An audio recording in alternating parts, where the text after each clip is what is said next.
वापस आते हैं, पता नहीं क्या ही पढ़ रहे थे।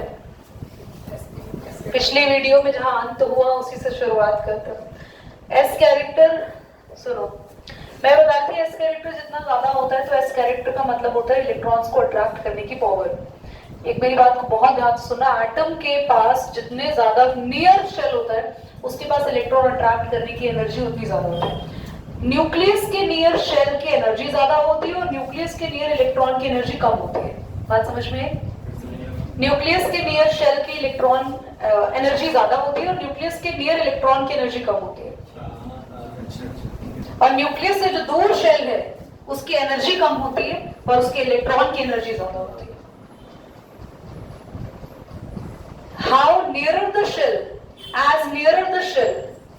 as more the energy of the shell towards nucleus.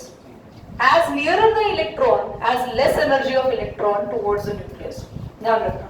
तो जितना ज्यादा एस कैरेक्टर उतना ज्यादा इलेक्ट्रॉन को अट्रैक्ट करने की पावर ज्यादा। तो बॉन्ड कौन पकड़ कर रखेगा अपने तरफ?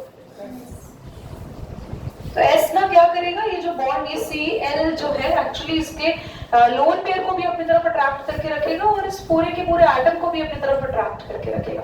और जो इसके एक्स्ट्रा अनपेड इलेक्ट्रॉन है वो भी स्लाइटली टुवर्ड्स अट्रैक्ट ही रहेंगे। बल्कि ये तो मोर एस कैरेक्टर है, लेस एस कैरेक्टर है। अब लेस एस कैरेक्टर है तो इलेक्ट्रॉन अट्रैक्ट करने की कोई पावर ओवर इसके पास है नहीं, बल्कि डोनेट करने की कोशिश करेगा और फिर से CX बॉन्ड को वीक करेगा। तो यहाँ पे क्या है, स्ट्रॉन्ग बॉन्ड, और यहाँ कैसा है, वीक बॉन्ड। तो हाँ बोलो। हमने तो पढ़ा है कि बाहर वाले शेल बॉन्ड्स बनाते हैं, तो जिसमें पी कैरेक्टर ज्यादा होगा, मतलब वो ज्यादा अच्छा। तुम्हें पता है एस कैरेक्टर या पी कैरेक्टर, एक मिनट, जिसमें पी कैरेक्टर ज्यादा हो तो बोलो जरा, बोलो। हाँ, पी कैरेक्टर ज्यादा होगा तो मतलब बाहर के अगर पी कैरेक्टर ज्यादा होने से, मेरी बात ध्यान से सुनना, अल्टीमेटली एस कैरेक्टर कम हो जाता है। पी कैरेक्टर का कोई रोल नहीं है इलेक्ट्रॉन को पकड़ के रखने में।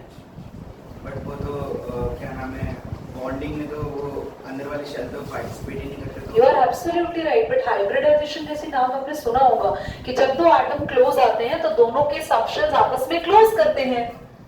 तो जब ज्यादा एस कैरेक्टर जिसका क्लोज में आता है ना, जब दो एटम्स पास में आ रहे हैं तो दो एटम का थोड़ी ना बस दो एटम पास में आके खड़े होकर फोटो खिंचवा के चले गए, नहीं।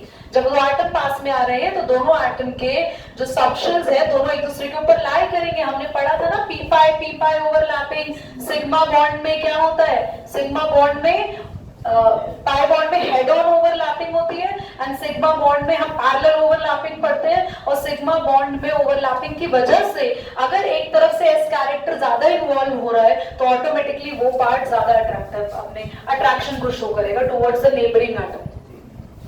आप समझे? और ये तुम्हारा क्वेश्चन बिल्कुल ऐसे छोटे छोटे डाउट्स आते हैं ना, उसको पूछा करो, अपने माइंड में क्लियर रखोगे चीजों को तो फिर मैं जैसे मर्जी क्वेश्चन पूछूंगी तुम सही आंसर करोगे। ये ठीक है? ये बॉन्ड कैसा हुआ? अरे ये बॉन्ड कैसा हुआ?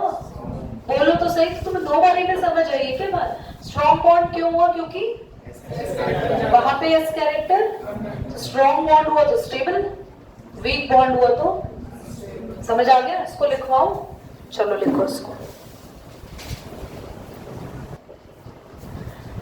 एंड अरीज, चलो समझो।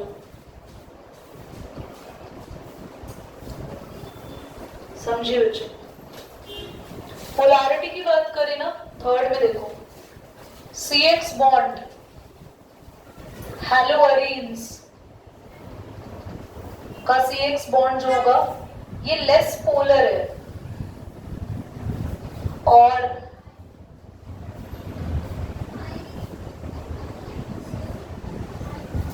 यहां जो CX बॉन्ड है वो मोर पोलर है।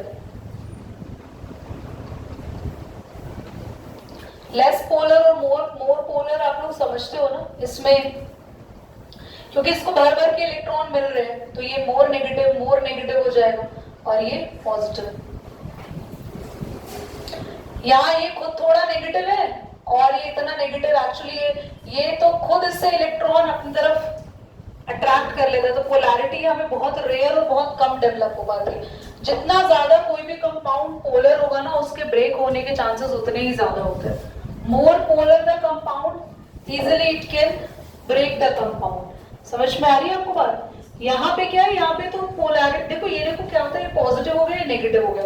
पॉजिटिव और नेगेटिव होने की वजह से यहाँ पर दो अलग अलग डायपोल्स बन जाते हैं और उनमें अट्रैक्शन होना बहुत जरूरी है। तो ये पोलर हमने पढ़ा है, पोलर कंपाउंड स्टेबल होते हैं। आप एग्जाम्पल पढ़ो, NaCl स्टेबल है, घर में नमक पड़ा है, आसानी से टूटता नहीं है, वो घुल जाता है पानी में, ब्रेक नहीं हुआ है, वो आयंस में कन्वर्ट हो रहा है खाली। लैटिस टूटा है, आयंस वहीं पर एग्जिस्ट कर रहे हैं, इतनी हीट दे दो नमक को, ब्राउन हो जाता है, पिघलता नहीं है नमक, बहुत हाई मेल्टिंग पॉइंट है उसका।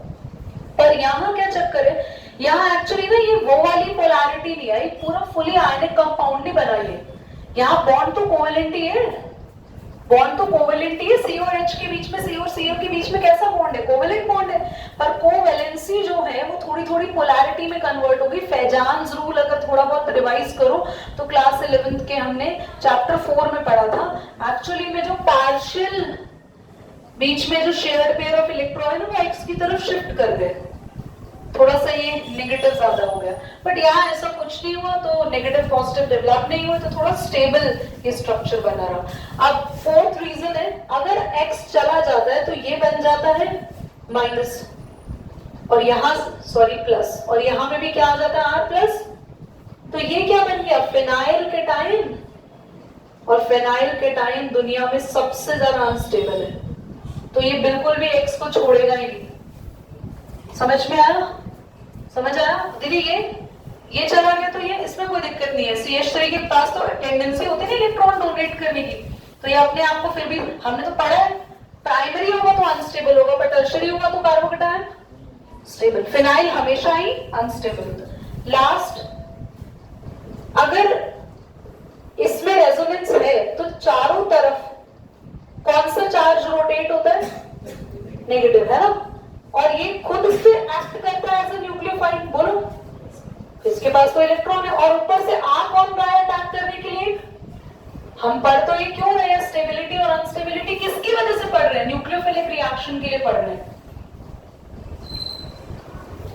तो न्यूक्लियोफिलिक रिएक्शन में न्यूक्लियोफाइल को आना है, वो खुद भी इलेक्ट्रॉन रिच है, ये बेंजीन में भी रेजोनेंस घूम रही है इलेक्ट्रॉन रिच, तो दोनों के बीच में रिपल्शन हो जाती है। ये भी एक रीजन है कि न्यूक्लियोफाइल यहाँ अप्रोच नहीं करता। समझ आ गया आप लोग को? चलिए एंड करेंगे यहाँ पे, जो नोट करना है नोट करो जल्दी से।